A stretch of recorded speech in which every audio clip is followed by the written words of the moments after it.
ठीक आहे. बघा, आज आपल्याला अणूची संरचना बघायची आहे. तर आपला पुढला मुद्दा आहे तो काय आहे? अणूची संरचना.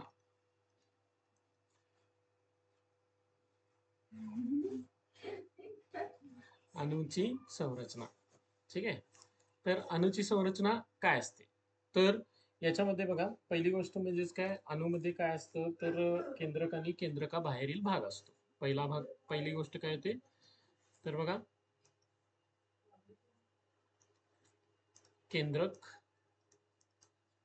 केंद्रक व केंद्रका बाहेरील भाग, ह्या दोन गोष्टी असतात. मग आपण तो ऑलरेडी बघितलाय. काय केलं बघा, तर अणू घेतला तर आपल्याला काय मिळतं, हे केंद्रक असतं आणि त्याच्या भोवताली इलेक्ट्रॉन फिरत असतात आणि तो काय असतो, रिकामा जागा असतो. रिकामा जागा मी याच्या अगोदर पण तुम्हाला दाखवून ठेवलाय. कुठं बघितलाय बघा, हा हा पूर्ण अणू आहे. तर याच्यामध्ये काय येतो, हा केंद्रक आणि त्याच्यामध्ये काय येतं तर हा रिकामा भाग येतो. आता ह्या रिकाम्या भागामध्ये आपले काय फिरत असतात, ते इलेक्ट्रॉन फिरत असतात. तर पहिली गोष्ट म्हणजेच काय येतं तर केंद्रक. याच्यामध्ये पहिला मुद्दा आपल्याला जो बघायला मिळतो तो कोणता, तर केंद्रक. आता बघा, केंद्रकाचा जर तुम्ही विचार केला तर केंद्रकामध्ये आपल्याला काय बघायला मिळतं, तर केंद्रक हे काय असतं, धनप्रभारित असते. कसं असतं, पहिली गोष्ट धनप्रभारित असते. केंद्रक कसं असतं, धनप्रभारित असतं. आणि केंद्रकामध्ये आपण ह्याच्या अगोदरच बघितलंय, अणूचे जवळजवळ सर्व वस्तुमान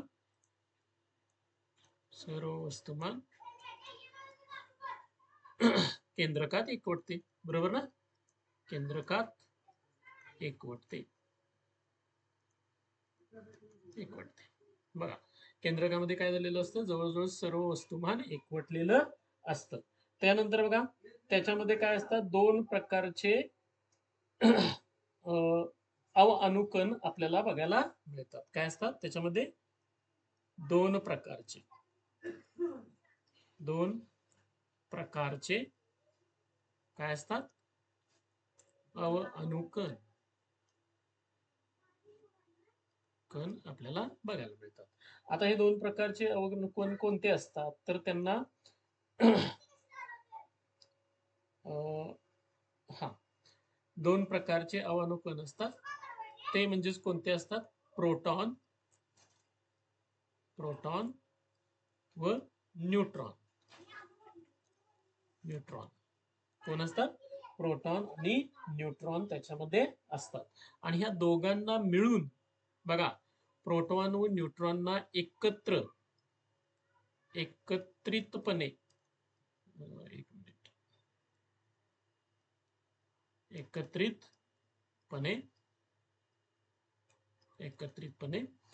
न्यूक्लियॉन्स म्हणतात. काय म्हटलं जातं, एक मिनिट, काय म्हटलं जातं,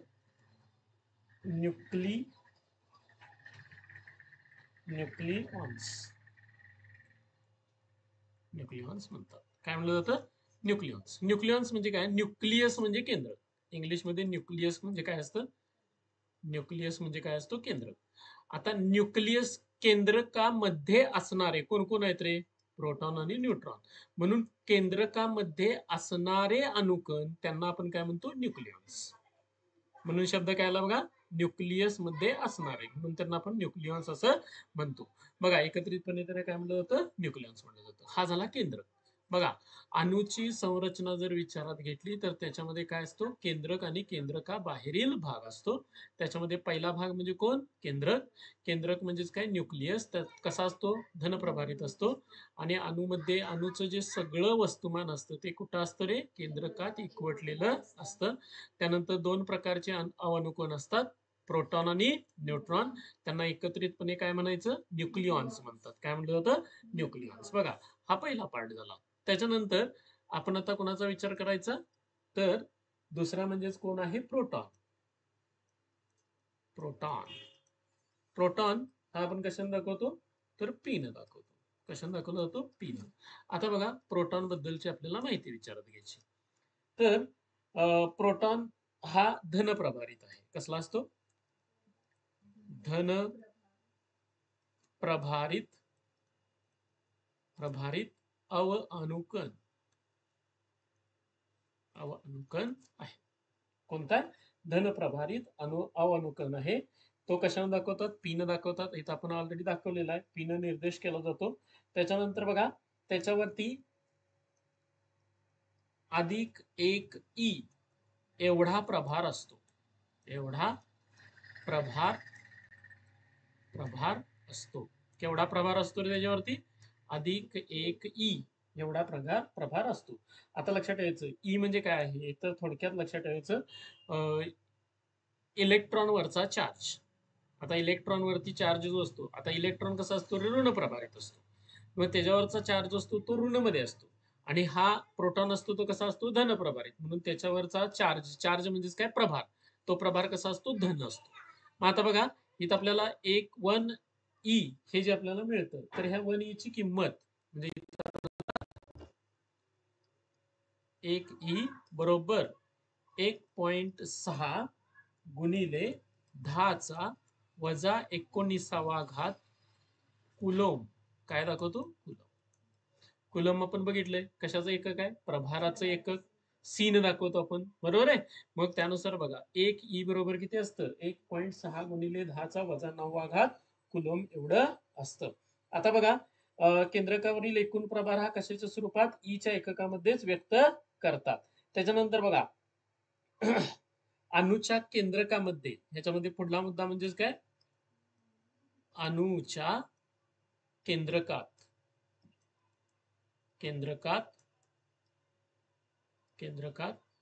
असणाऱ्या प्रोटॉनची संख्या.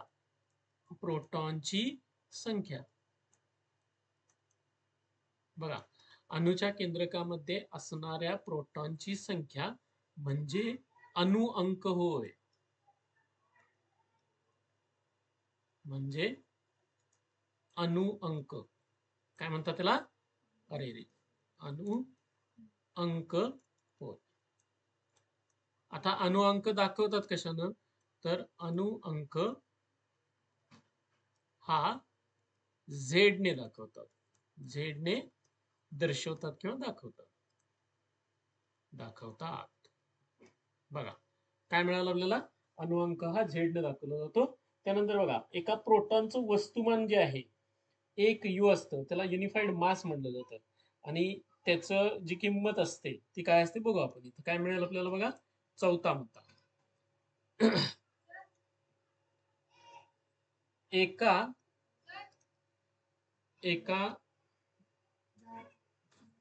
एका प्रोटॉनचं जे मास असतं, प्रोटॉनचे वस्तुमान, एका प्रोटॉनचे वस्तुमान जर आपल्याला बघायला मिळतं ते किती असतं? 1 यू असतं. म्हणजेच काय? Unified mass. काय म्हणतात त्याला? Unified mass. बघा एका प्रोटॉनचं जे वस्तुमान असतं ते काय असतं? 1 यू किंवा युनिफाईड मास म्हणतात. आता बघा हे युनिफाईड मास म्हणजेच 1 डाल्टन, ह्याला काय म्हटलं जातं? 1 डाल्टन बरोबर 1 यू असतो. आणि 1 यू बघा 1 डाल्टन म्हणजे काय असतो? 1 यू असतो. आणि 1 यू ची किंमत किती असते? 1.66 गुणिले 10⁻⁻27 केजी. किती असते? तर बघा 1.66 गुणिले 10⁻⁻27 केजी. 1 डाल्टनची किंमत किती येते? 1 यू बरोबर काय असतं? 1.66 गुणिले 10⁻⁻27 केजी एवढी आपल्याला किंमत मिळते. आणि हायड्रोजनच्या एका अणूचे वजन, बघा इथं एक महत्वाचा मुद्दा आहे, आपण इथं थोडासा वेगळ्या रंगाने दाखवू. तर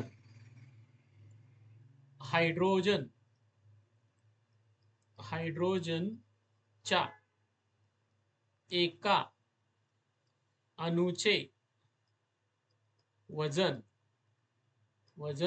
1 यू असते. 1 यू असते. बघा अणूचे वजन किती असते? 1 यू असते. महत्वाचा मुद्दा इथे आपल्याला मिळतो. बघा प्रोटॉन बद्दलची माहिती मिळाली. काय आहे रे सांगा? प्रोटॉन धनप्रभारित अवानुकण आहे. त्याच्यावरती किती प्रभार असतो? अधिक 1 ई एवढा असतो. त्याची किंमत किती असते? 1.6 गुणिले 10⁻19 कुलोम. ठीक आहे. अणूच्या केंद्रकात जेवढी प्रोटॉनची संख्या असते त्या प्रोटॉनच्या संख्येला काय म्हणलं जातं? अणु अंक म्हणतात. अणु अंक कशाने दाखवायचा? झेड न दाखवायचा. त्यानंतर बघा एका प्रोटॉनचं वस्तुमान, वस्तुमान किती असतं? 1 यू. 1 यू म्हणजे काय? Unified mass.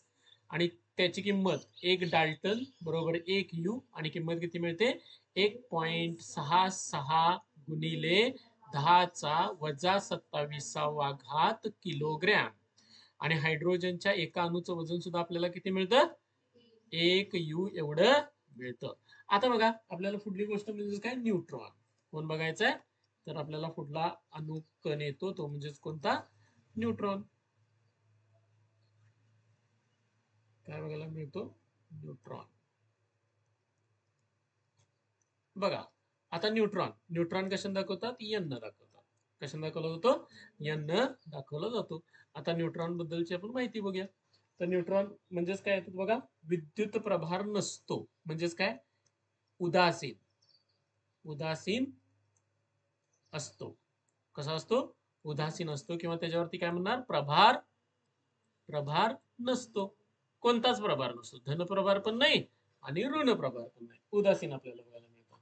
त्याच्यानंतर बघा हा केंद्रकामध्ये कशाने दाखवला जातो? एन ह्या संख्येनं दाखवला जातो. आता एन ह्या संख्येनं तो दाखवलेला आहे. त्याच्यानंतर बघा 1 यू इतके अणुवस्तुमान असलेल्या हायड्रोजन अपवाद वगळता प्रत्येक अणूच्या केंद्रकामध्ये न्यूट्रॉन असतात आणि न्यूट्रॉनचे वस्तुमान सुमारे 1 यू एवढंच असतं. म्हणजे बघा याचं सुद्धा काय मिळतं आपल्याला? कोण अपवाद आहे रे? हायड्रोजन. हायड्रोजन मध्ये आता थोडक्यात आपण असं लिहूया. हायड्रोजन मध्ये न्यूट्रॉन नसतो. काय म्हणलं मी? हायड्रोजन मध्ये न्यूट्रॉन नसतो. किंवा ह्याच्यामध्ये वाक्य कसं आहे बघा? तर याच्यामध्ये वाक्य कसं आहे? तर हायड्रोजन अपवाद वगळता. बघा अर्थ तोच आहे का बघायचं. हायड्रोजन अपवाद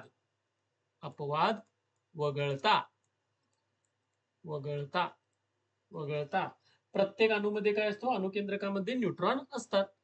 प्रत्येक अणुकेंद्रकात न्यूट्रॉन असतात. अर्थ काय झाला रे? थोडक्यात काय बघा? प्रत्येक अणूच्या केंद्रकामध्ये कोण असतात? न्यूट्रॉन असतात. फक्त अपवाद कोण आहे? हायड्रोजन. म्हणजे हायड्रोजनच्या अणुकेंद्रकामध्ये काय नसणार आहे? न्यूट्रॉन नसणार आहे. म्हणून मी इथं वाक्य टाकलं काय बघा? हायड्रोजन मध्ये न्यूट्रॉन नसतो. डोक्यात आलं का? हायड्रोजन मध्ये न्यूट्रॉन नसतो. म्हणून बघा गुगली टाकल्यासारखं टाकतात. तुम्हाला असं देणार नाहीत. हायड्रोजन अपवाद वगळता प्रत्येक अणुकेंद्रकात न्यूट्रॉन असतो असं देणार नाहीत वाक्य. काय देणार? हायड्रोजन मध्ये न्यूट्रॉन असतो किंवा नसतो. तर नसतो. त्याचं उत्तर काय असणार आहे? नसतो. ओके.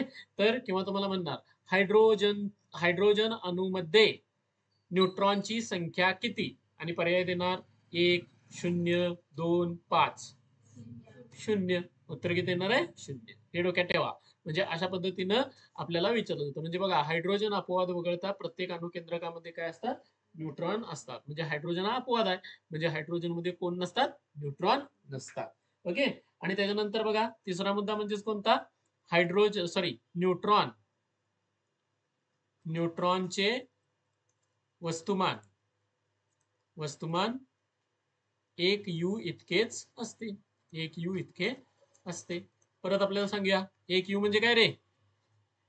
1 यू म्हणजे काय? 1 डाल्टन. 1 डाल्टन म्हणजे काय आलं? 1 यू. आणि 1 यू ची किंमत किती येते? 1.66 गुणिले 10⁻27 किलोग्रॅम. ओके. तर हे आपल्याला काय मिळतं? न्यूट्रॉन बद्दलची माहिती मिळते. आता न्यूट्रॉन नंतर बघा केंद्रकाच्या बाहेरील भाग येतो आपल्याला. आता आपण कुठला बघितला रे? अणुसंरचनेमध्ये केंद्रक बघितलं आणि त्या केंद्रकामध्ये कोण कोण आले? प्रोटॉन आले आणि न्यूट्रॉन आले. आता आपल्याला पुढला भाग बघायचा आहे, तो म्हणजेच काय, तर केंद्रकाच्या बाहेरील भाग. केंद्रकाच्या बाहेरील भाग.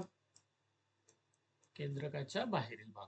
आता केंद्रकाच्या बाहेरील जर आपण बघितला तर त्याच्यामध्ये काय असतात रे?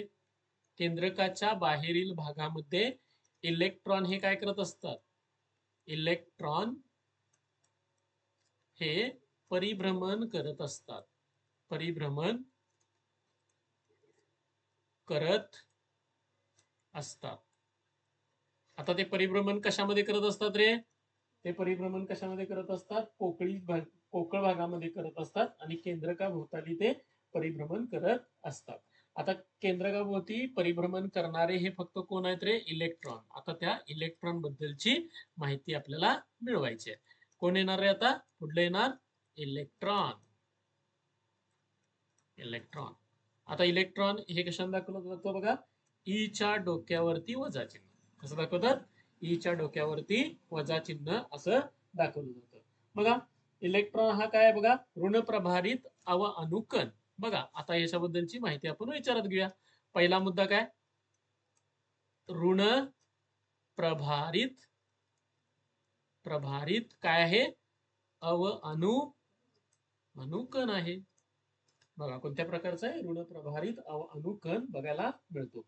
आता याच्यावरला ऋणप्रभार जो असतो तो कशाने दाखवतात बघा? ऋणप्रभार हा -1 असा दाखवतात. आता मगाशीच आपण शिकलोय 1 ची किंमत किती असते? 1 ची किंमत किती आहे ना? 1.6 गुणिले 10⁻⁻⁰ काय तर कुलोम ना? कुलोम. आता बघा, मगाशी त्याला चिन्ह होतं अधिक, आता कोणतं आलं रे माझं? एवढाच फरक पडला. म्हणजे जेवढा ऋण प्रभार असतो तेवढाच काय असतो? धन प्रभार. आणि म्हणून अणु कसा असतो? उदासीन. काल आपण शिकलेली गोष्ट आहे. अणु उदासीन का असतो? जेवढा धनप्रभार असणार आहे तेवढाच ऋण प्रभार असणार आहे. त्यामुळे ते एकमेकांना काय करतात? कॅन्सल करतात. म्हणजेच काय होतं? शून्य करतात. आणि त्यामुळे त्याच्यावरती अणुवरती कोणत्याही प्रकारचा प्रभार येत नाही. ओके, तर ऋण प्रभार झाला. त्याच्यानंतर बघा, याचं वस्तुमान जे आहे, तिसरा मुद्दा म्हणजेच काय? वस्तुमान. वस्तुमान हे बघा, हायड्रोजन अणूच्या वस्तुमान हे हायड्रोजन अणूच्या वस्तुमानाच्या 1800 पट कमी असते. आता मला सांगा, हायड्रोजनचं वजन किती आहे रे? हायड्रोजनचं वजन किती असतं? 1 U. आणि हा 1 U च्या किती पटीनं कमी? 1800 पटीनं, म्हणजे 1800 पटीनं कमी. म्हणजे थोडक्यात काय करायचं रे? 1 U ला कशानं भागायचं? 1800 न भागल्यानंतर जेवढं वजन येईल तेवढं वजन कुणाचं असतं? इलेक्ट्रॉनचं असतं. बघा, इलेक्ट्रॉनचं वजन खूप छोटं आहे. काय मिळतं आपल्याला? 1 U च्या 1800 पटीनं कमी आपल्याला वजन बघायला मिळतं. आणि आता बघा, म्हणून त्याचं वजन जे असतं ते वजन काय केलं जातं, किंवा वस्तुमान जे आहे ते कसं असतं? नगण्य म्हटलं जातं. काय म्हटलं जातं? म्हणून इलेक्ट्रॉनचे वस्तुमान नगण्य मानतात. वस्तुमान नगण्य म्हणजेच काय? नसल्यासारखंच, नगण्य मानतात. त्यानंतर बघा, अजून इलेक्ट्रॉन बद्दलची आपल्याला माहिती जर सांगायची झाली तर इलेक्ट्रॉन बद्दल आपल्याला काय मिळतात? इलेक्ट्रॉन हे काय करत असतात रे? तर कक्षांमध्ये फिरत असतात. केंद्रकाभोवती काय करत असतात रे? परिभ्रमण करत असतात. भ्रमण कक्षेमध्ये फिरत असतात आणि त्यांना आपण कक्षा म्हणतो किंवा कवच म्हणतो. काय म्हणतो? बघा, 5वा मुद्दा काय मिळतात? इलेक्ट्रॉन हे केंद्रकाभोवती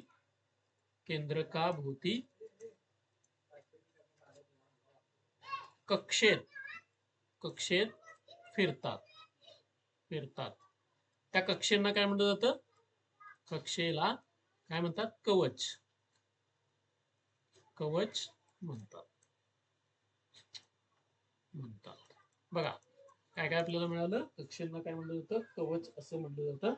तर इलेक्ट्रॉन त्या कवचामध्ये जी ऊर्जा असते ती सगळीकडे कशी असते? स्थिर असते. काल आपण बघितलंय विशिष्ट कक्षेमध्ये असणाऱ्या इलेक्ट्रॉनची ऊर्जा कशी असते? स्थिर असते. कोणी सांगितलं हे? बोर्न सांगितलंय. कोणी सांगितलंय?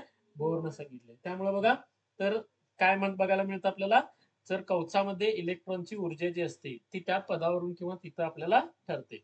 आता बघा, कवचालाच इंग्लिशमध्ये शेल म्हणतात. काय म्हणलं जातं? शेल. कवचाला इंग्लिशमध्ये काय म्हटलं जातं? शेल असं म्हटलं जातं. त्याच्यानंतर बघा, अणूच्या केंद्रकाबाहेर इलेक्ट्रॉनची संख्या जी असते ती कुणा इतकी असते? प्रोटॉन इतकीच असते. बघा, इलेक्ट्रॉनची संख्या, इलेक्ट्रॉनची संख्या, इलेक्ट्रॉनची संख्या प्रोटॉनच्या संख्ये इतकी असते. संख्ये इतकी असते.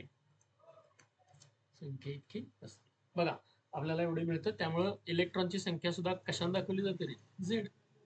कारण झेड आपण काय दाखवलेलं आहे? अणुअंक दाखवलेला आहे. अणुअंक म्हणजेच कशाची संख्या? प्रोटॉनची संख्या. आणि ती प्रोटॉनची संख्या बरोबर कुणाची संख्या असते? इलेक्ट्रॉनची, म्हणजे झेड इतकी असते. ठीक आहे, असं आपल्याला बघायला मिळतं.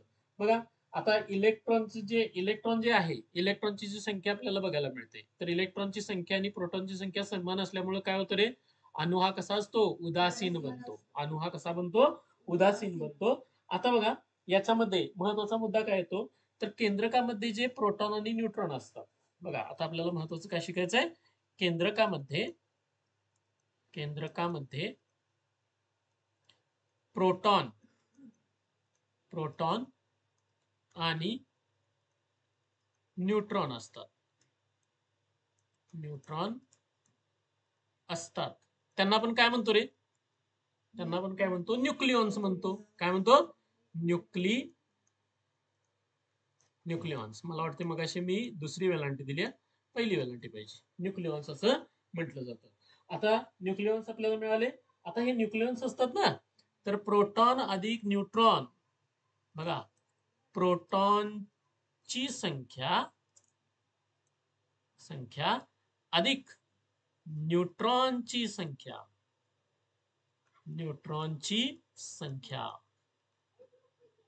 बघा, प्रोटॉनची संख्या आपण कशाने दाखवतो? झेड, अधिक न्यूट्रॉनची संख्या n. ह्या दोघांची बेरीज बरोबर ए असतं. आता ए म्हणजेच काय?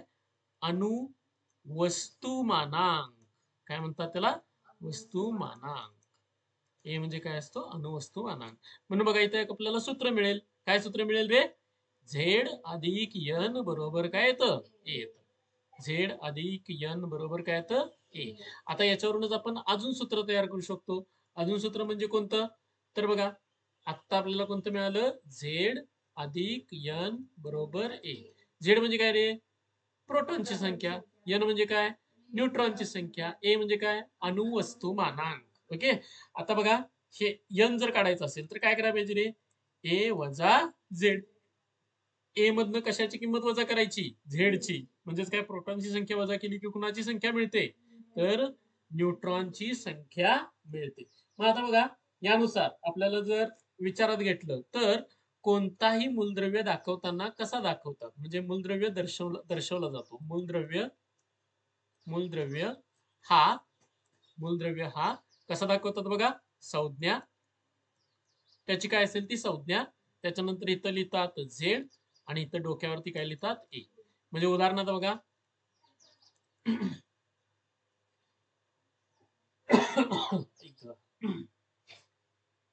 आपण इथलं उदाहरण विचारात घेऊ. ठीक आहे, एक सिंपल इथलं उदाहरण आहे. हायड्रोजन 1 कसा असतो? हायड्रोजन 1 अर्थ काय झाला रे? हायड्रोजनचा इथं एक आहे म्हणजे काय झाला? झेड. झेडची किंमत किती झाली? 1. आणि ए म्हणजेच काय रे? अणुवस्तुमानांक. त्याची किंमत किती झाली? 1 आहे ना, इथं 1 आहे. आता बघा, ही काय झाली? एच काय झाली रे? संज्ञा. एच काय झाली? संज्ञा. आता मला सांगा, याच्यावरून आपल्याकडे सूत्र तर तयार आहे. आता कुठलं सूत्र तयार आहे? यांच्या किमतीचं सूत्र तयार आहे. एन म्हणजेच काय रे, न्यूट्रॉनची संख्या. बघा ही संख्या कुणाची रे, झेड बरोबर 1 आहे, म्हणजे काय झालं, प्रोटॉनची संख्या किंवा इलेक्ट्रॉनची संख्या. आता मी किंवा म्हणतो इलेक्ट्रॉन, परंतु प्रत्येक वेळी इलेक्ट्रॉनची संख्या आणि प्रोटॉनची संख्या समानच असेल असं नाही, कारण का इलेक्ट्रॉन जर दिला, काल आपण दिला तर काय होतंय ते पण बघितलंय, घेतला तर काय होतंय ते पण बघितलंय. कॅटायन तयार होतात आणि अनायन तयार होतात, बरोबर का. धन आयन आणि ऋण आयन झाले का. आपण क्लोरीनचं उदाहरण घेतलंय आणि कुणाचं उदाहरण घेतलं, सोडियमचं उदाहरण घेतलं. मग इथं बघा झेडची किंमत बरोबर किती आहे, 1. याला तर आपण झेडला म्हणजे काय म्हणतो आपण, अणुअंक. अणुअंक म्हणजेच काय असतात, प्रोटॉनची संख्या. ए म्हणजेच काय, अणुवस्तुमानांक. अणुवस्तुमानांक म्हणजे काय असतं, प्रोटॉन आणि न्यूट्रॉनची एकत्रित संख्या. इथं बघा प्रोटॉन आणि न्यूट्रॉनची एकत्रित संख्या म्हणजे काय असतो, ए. मग एन बरोबर आपल्याला सूत्र काय माहित आहे, ए मायनस झेड. मग आता ए म्हणजे किंमत किती आली, 1. 1 वजा 1 म्हणजे न्यूट्रॉनची संख्या किती येणार, 0. म्हणून बघा हायड्रोजन मध्ये न्यूट्रॉनची संख्या किती असते, 0. आणि मग मी तेच सांगितलंय, कुठं सांगितलं होतं, कुठल्या ह्याच्यामध्ये, न्यूट्रॉन मध्ये सांगितलं असेल मला वाटतं. हा, हायड्रोजन अपवाद वगळता प्रत्येक अणुकेंद्रकात न्यूट्रॉन असतो. म्हणजे इथं काय म्हटलं, हायड्रोजन मध्ये न्यूट्रॉन नसतो. आणि त्या बघा इथं आपल्याला तो बघायला मिळेल, हायड्रोजन मध्ये न्यूट्रॉन नसतो. सेम तुम्ही दुसरं एखादं उदाहरण आपण बघू शकतो. दुसरं एखादं उदाहरण म्हणजेच कोणतं, तर उदाहरणात आपण घेऊया ऑक्सिजन 8-16. कसं असतं, 8-16. ठीक आहे. आता बघा ऑक्सिजन 8-16 म्हटल्यानंतर काय येणार रे, झेडची संख्या किती येणार, 8. आणि ए बरोबर किती येणार, 16. बरोबर आहे. म्हटल्यानंतर एन बरोबर काय येणार, ए वजा झेड म्हणजे काय येणार, 16 वजा 8. 16 वजा 8 बरोबर किती येणार, 8. ही एन ची किंमत तुम्हाला मिळाली. बघा असे आपल्याला काय मिळू शकतात, तर एन ची किंमत वगैरे आपल्याला मिळू शकतात. या पद्धतीनं आपल्याला बघा न्यूट्रॉनची संख्या काढता येते. आता न्यूट्रॉनची संख्या आपण काढली, तर प्रत्येक वेळी काही न्यूट्रॉन आणि ह्यांची किंमत सारखीच असेल असं नाही. उदाहरणार्थ बघा आपल्याला कार्बनची जर विचारात घेतलं, तर कार्बनसाठी आपण विचारात घेऊ शकतो. तर इथं कार्बनचं आपल्याला समस्थानके म्हणतात. पुढला पॉइंट आहे तो, तर समस्थानके म्हणून आपल्याला बघायला मिळतात. तर ते समस्थानके म्हणजे नेमकं काय असतं, तर त्याच्या अगोदर आपण पहिल्यांदा काय विचारात घेऊया, की कार्बन कसा असतो. तर बघा कार्बन हा आपल्याला कशा पद्धतीने मिळतो, तर याच्यामध्ये 6-12 असा एक मिळतो. आता 6-12 जर तुम्ही घेतला, तर ह्याच्यामध्ये झेडची किंमत किती रे, 6. आणि ए ची किंमत किती, 12. ओके. मग आता एन ची किंमत कशी काढणार रे, ए वजा झेड. आता ए म्हणजे किती आहे, 12. 12 वजा 6 म्हणजे किती येणार, 6. इथं एन ची किंमत किती आली बघा, 6 आली. ठीक आहे. त्यानंतर दुसरं येतं C613. बघा 13 पण असते इथं. मग झेडची किंमत किती रे, 6च. ए ची किंमत आता किती, 13. एन ची किंमत किती येणार, ए वजा झेड म्हणजेच काय येणार, 13 वजा 6 म्हणजे इथं एन ची किंमत किती येणार, 7. बघा एन ची किंमत बदलली ना. त्यानंतर बघा C14 पण असतो, म्हणजे 614. तर याच्यामध्ये झेड बरोबर किती येणार, 6. ए बरोबर किती येणार, 14. त्याच्यानंतर बघा एन बरोबर काय येणार, ए वजा झेड म्हणजेच एन ची किंमत किती येणार, 14 वजा 6 म्हणजे एन बरोबर किती येणार, 8. बघा तुम्हाला प्रत्येकामध्ये न्यूट्रॉनची संख्या बदललेली दिसली का, तर लक्षात ठेवायचं, ज्याचा अणु अंक सारखा असतो आणि अणु वस्तुमानांक वेगवेगळा असतो, अशा मूलद्रव्यांना समस्थानके म्हणतात. स्थानिके म्हणतात. आता समस्थानिकेमध्ये समस्थानकांचा हे काय असतो, तर गुणधर्म काय येतो, तर समस्थानकामध्ये बघा अणुअंक सगळ्यांचे कसे असतात, सारखे. अणुवस्तुमानांक कसे असतात, सगळ्यांचे भिन्न. आणि न्यूट्रॉनची संख्या सुद्धा कशी असते, वेगवेगळी. डोक्यात येते. म्हणून समस्थानके आपल्याला बघायला मिळतात. हे आयसोटोप बघायला मिळतो, हा पुढे पॉईंट आहे आपल्याला. तर मला फक्त इथं काय सांगायचं होतं, तुम्ही म्हणाल की प्रत्येक वेळी निम्म निम्म येते का, म्हणजेच काय 6 प्रोटॉन 6 न्यूट्रॉन असं नसतं. प्रत्येक वेळी ते वेगवेगळे न्यूट्रॉन असू शकतात. बघा इथं न्यूट्रॉनची संख्या 6 आहे, प्रोटॉनची संख्या पण 6 आहे. परंतु इथं न्यूट्रॉनची संख्या 7 आहे आणि प्रोटॉनची संख्या किती आहे, 6. इथं न्यूट्रॉनची संख्या किती आहे, 8 आणि प्रोटॉनची संख्या किती आहे, 6.